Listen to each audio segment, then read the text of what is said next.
Hi, Guy Moxey from Wolfspeed Power, and welcome to an In the Studio special, because we're on location.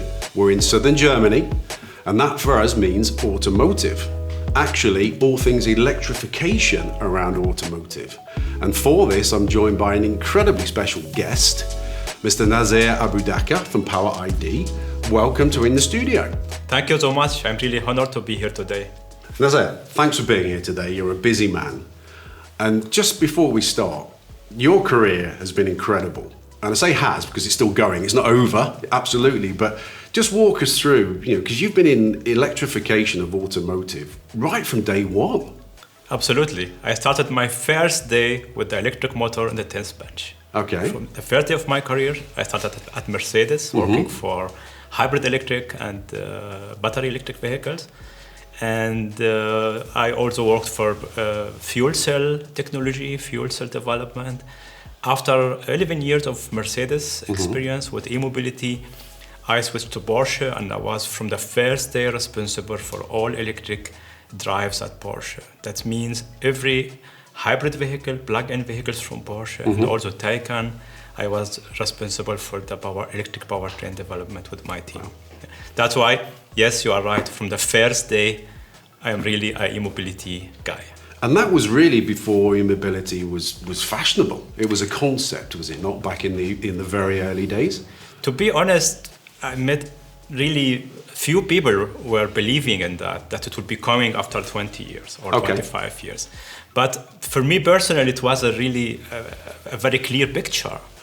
If you want to drive efficient, if you want to do something for the climate, against the climate change, then you have to switch the technology.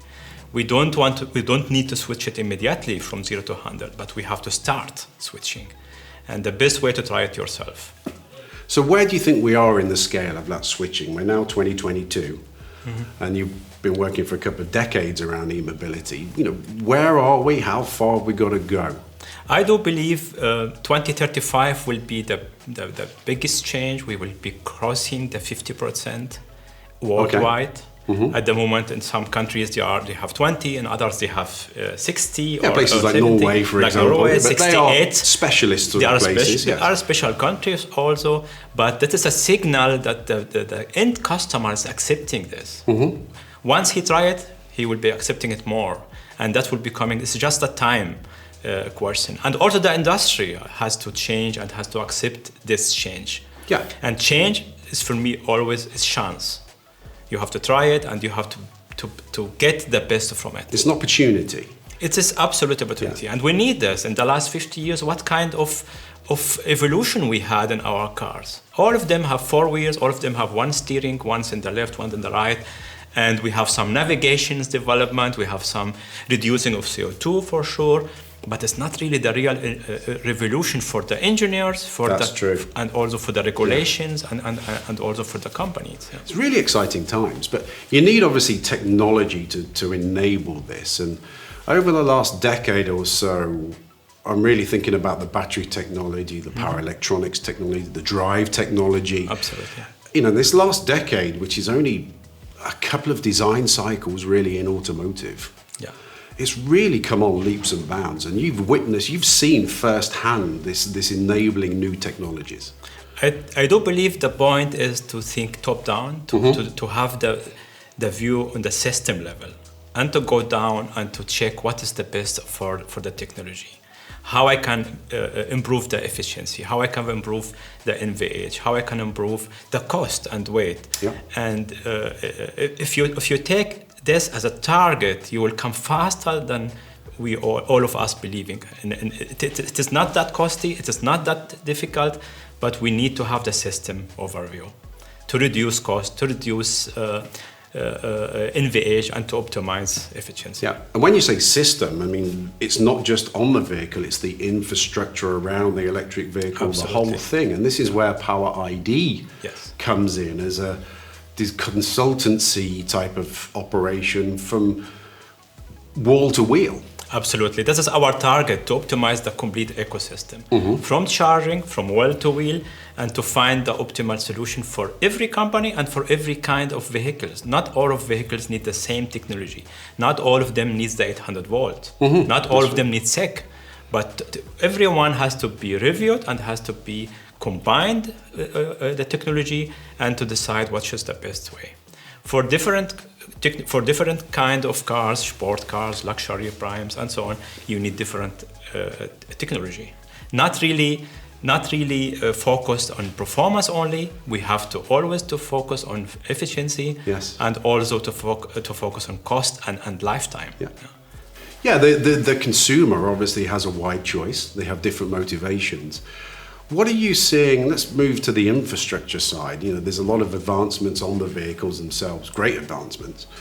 But on the infrastructure side, because that's part of your new campaign as well, how are we doing on charging infrastructure? Yeah, I do believe charging infrastructure is not a challenge. It is a doing. It is a technology we have to install. And yes, it's an installation opportunity. It is. It is a new business also for different, because in the next 20 years we need more and more charging infrastructure. Yes. That means we need new production lines for chargers, for onboard charger, for DC charging station, for all the stuff you need for that, and we need also service for that, and that is opportunity. And today we are maybe at the beginning of this roadmap. Maybe we have 10% of our targets in infrastructure, but it is working. I drive electric vehicles since a long time, and I never had an issue with the planning and so on. I drive the car without any planning. I go to my car as I went with the gasoline and drive to the target. That's really interesting, because the fast charging infrastructure really gets some bad press. Generally, there's never enough. We want more, but you've just said, without doing hours of pre-planning, you've driven some long distances across several different countries, within Europe, and yes, I don't think you found it that much of a challenge, to be honest. Did you? To be honest, that the charging infrastructure is developing very fast. Yeah. People have some experience maybe from 6 months ago, and it is obsolete because the development of the charging infrastructure is really faster than we think. Yeah. And I did that also not just in Germany. For example, I drove with my electric car to Croatia without any planning, without any app to plan where I can charge my car. You just literally got in and said, just right, go ahead, okay. just as do it. Why I'm doing this? Because I am not neutral. I am an e-mobility guy, and I want to live it really and to practice it as possible as the other people too. Yeah. Yeah? And I have a good experience with that, and it is developing. Yeah. For example, driving electric car in Germany at the moment, I don't see any issue. Also in other European countries, for sure there are other countries outside of Europe, not the United States, because the infrastructure there is also similar. But it has to be developed. It will be developed. Yeah, and it's not. As you said, it's a new opportunity, but people have been charging batteries for many years. So the power electronics part is fairly well known, and with new technologies, wide bandgap coming in, it enables faster charging, more efficiency.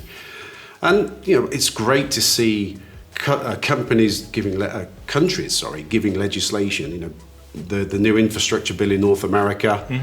I think when you look at the details, it's something like 450,000 new fast chargers, public chargers, yes, over the next series of years. And then various, UK for example, I think Germany as well, are putting more charging infrastructure into new homes, for example. Yes. This is all just going to create that base infrastructure that's much needed. Absolutely. And if you check or if you see Tesla alone in Germany or in Europe, has a good infrastructure that you really, as a Tesla customer, just for example, you don't need really to go to charge everywhere else. Yeah. And that's maybe a good point you was referring to, the efficiency and the range. The people now are not trusting the charging infrastructure because of missing of experience with that. Right. Yeah. Or a very limited experience. And later, we will not need electric vehicles with higher range. We will be trusting our infrastructure. Yes. In the future, it will be easier to charge the car than to tank it with the gasoline. Yeah. Why?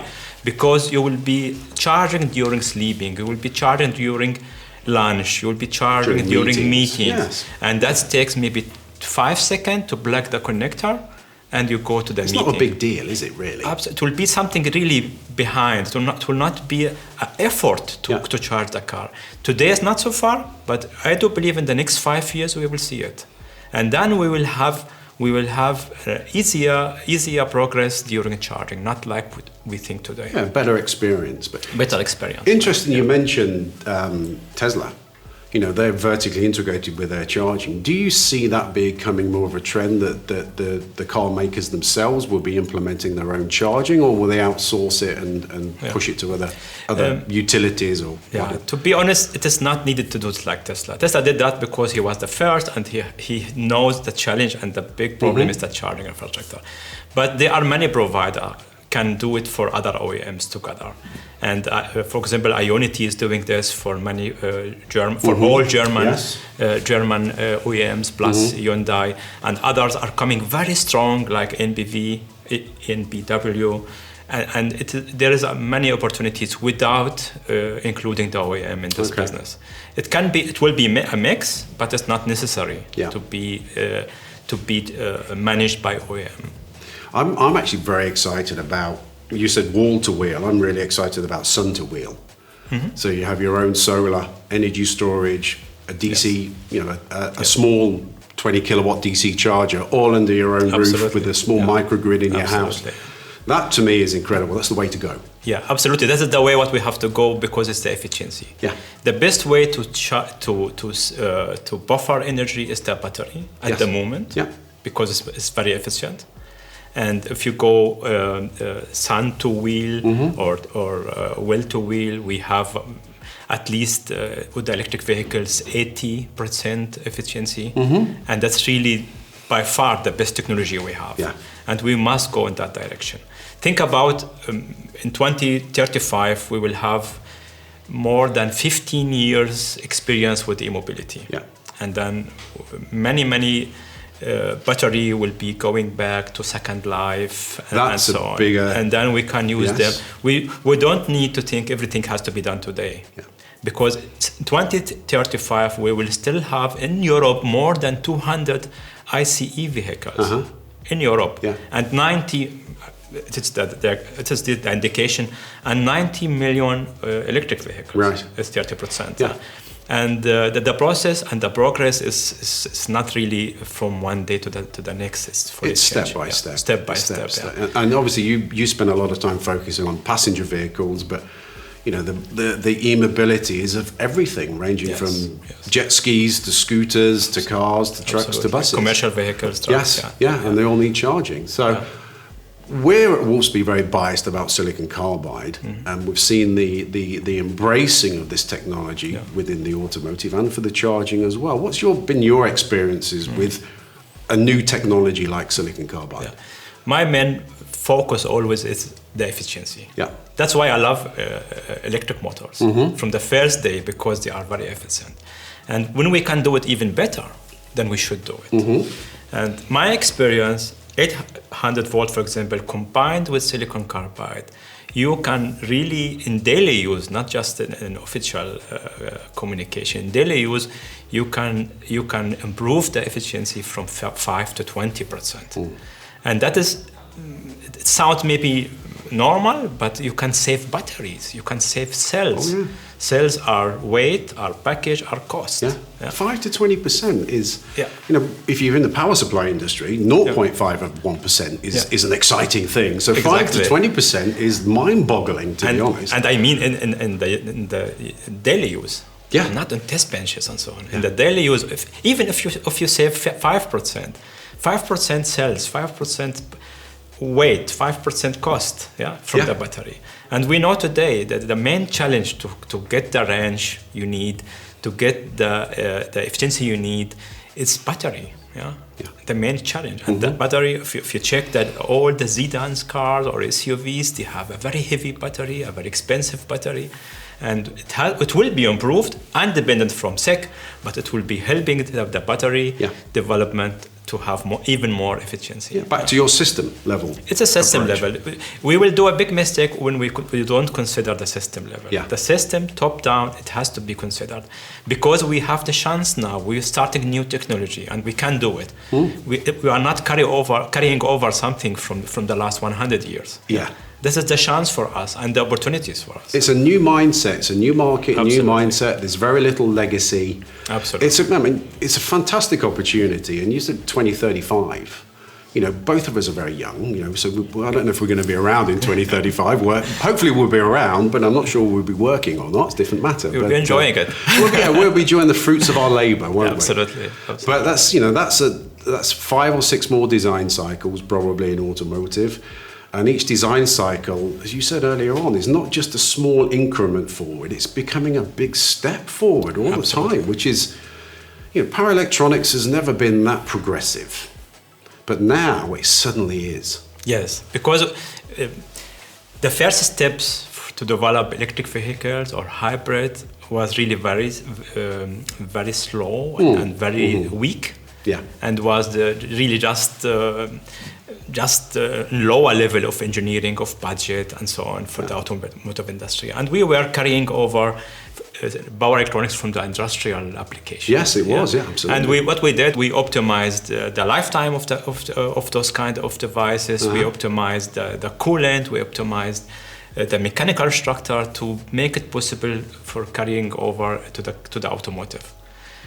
We never started to check what is the best technology for that, for this kind of cars, for this kind of driving profile, mission profile. Yes, that's right. Yeah. And now we have the chance, and really I can repeat again with silicon carbide as an example, or combination of silicon carbide and IGBT, silicon, then we can improve the whole efficiency in the car. Yeah.